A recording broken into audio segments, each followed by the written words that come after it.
It was supposed to be a simple road trip.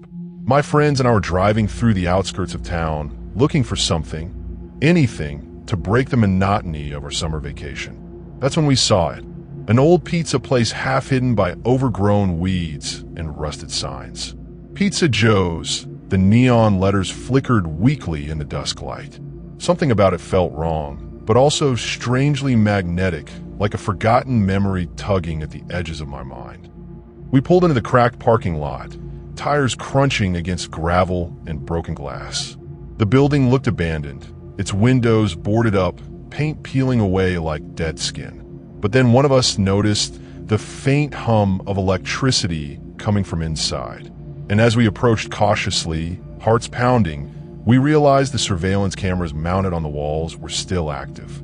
Their red lights blinked steadily, watching us. We pulled into the cracked parking lot, tires crunching against gravel and broken glass. The building looked abandoned, its windows boarded up, paint peeling away like dead skin. But then one of us noticed the faint hum of electricity coming from inside.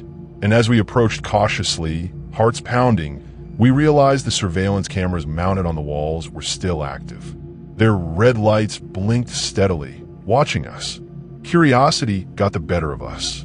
We pushed open the creaking front door, which groaned as if protesting our intrusion. Inside, the air smelled stale, like decades-old grease mixed with damp carpet.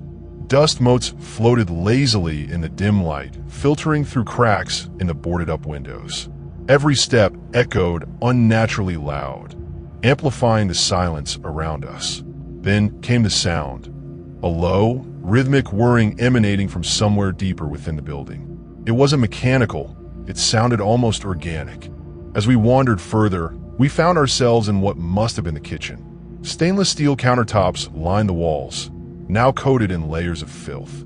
Empty pizza boxes lay scattered across the floor, some torn apart by time, others inexplicably pristine. In the corner stood an ancient TV monitor connected to the surveillance system. Its screen glowed faintly, displaying grainy footage of empty rooms. And yet, every so often, shadows would flit across the frames too quickly to identify.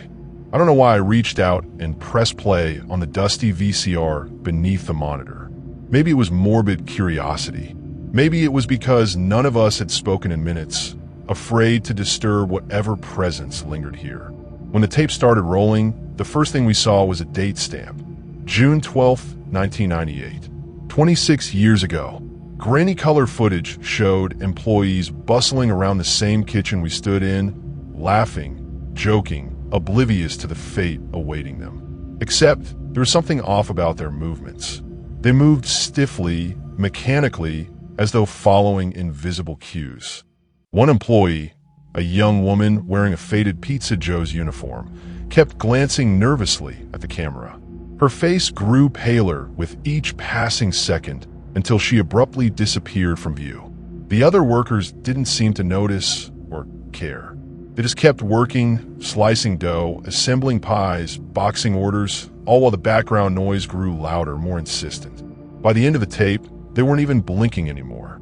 The tape ended abruptly, leaving us in silence save for the faint hum that now seemed louder than ever. None of us spoke. We didn't need to. The weight of what we just witnessed hung heavy in the air, pressing down on our chests like an invisible hand. My friend Alex was the first to break the spell, muttering something about how this place gave him bad vibes and suggesting we leave. But as he turned toward the door, it slammed shut with a deafening crash. We froze, staring at each other in wide-eyed panic. No one had touched it. That's when the cameras started panning. Slowly, deliberately, they shifted to follow us, their red lights blinking faster now, almost frantic. It was impossible.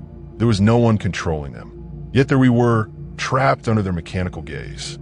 One by one, the monitors flickered back to life, showing live footage of different parts of the building. Each screen displayed the same thing. Empty hallways, deserted dining areas, shadowy corners. And then, suddenly, glimpses of figures moving just out of frame. Figures that looked eerily familiar. We split up instinctively, thinking maybe if we searched the building separately, we could find another way out. Big mistake. The moment I stepped away from the group, the atmosphere changed. The air grew colder, thick with an electric charge that made my skin prickle. Every creak of the floorboards sounded deliberate, like the building itself was mocking me. As I passed another monitor, I caught a glimpse of myself on screen, but it wasn't me. The figure wore the same clothes, had the same posture, but its face was blank, featureless. And it wasn't alone. Behind it stood rows of identical silhouettes, all staring directly into the camera. I wanted to scream, to run, but my legs refused to obey. Instead, I stood rooted to the spot, watching as the figures multiplied on the screen, spilling out into the hallway behind me. When I finally forced myself to turn around, the corridor was empty. Or so I thought, until I heard footsteps echoing softly behind me, growing louder with every second. Heavy boots, too many of them. By the time I rejoined the others, they were already unraveling. Sarah clutched her head, muttering incoherently about hearing whispers coming from the vents. Jake paced frantically, muttering about how the cameras weren't just watching, they were learning. Learning what? I didn't ask. I didn't want to know. All I knew was that the surveillance system wasn't passive anymore. It was hunting us. Every move we made triggered some new horror. Flickering lights spelling out cryptic messages, static-filled speakers blaring distorted voices, even the smell of fresh pizza wafting inexplicably from the kitchen despite the absence of any actual food. And then came the final twist. As we huddled together in the corner of the main dining area, desperate for safety in numbers, the largest monitor above the counter switched on. This time, the footage wasn't grainy or dated. It was live, real-time, showing us exactly where we were standing. Except not quite. In the video, we weren't cowering in fear. We were smiling, laughing, moving mechanically, slicing dough, assembling pies, boxing orders. Just like the employees from 1998. The realization hit me like a freight train. We weren't leaving. Whatever happened to the workers in 1998 was happening to us now. The cameras weren't just watching. They were rewriting reality, pulling us into their endless loop. As I turned to warn the others, my voice caught in my throat. They were already changing, smiles spreading unnaturally across their faces, eyes glazing over. I tried to run, but my legs wouldn't obey. The last thing I saw before the screen went black was myself on the monitor, laughing as dough slid effortlessly beneath my hands.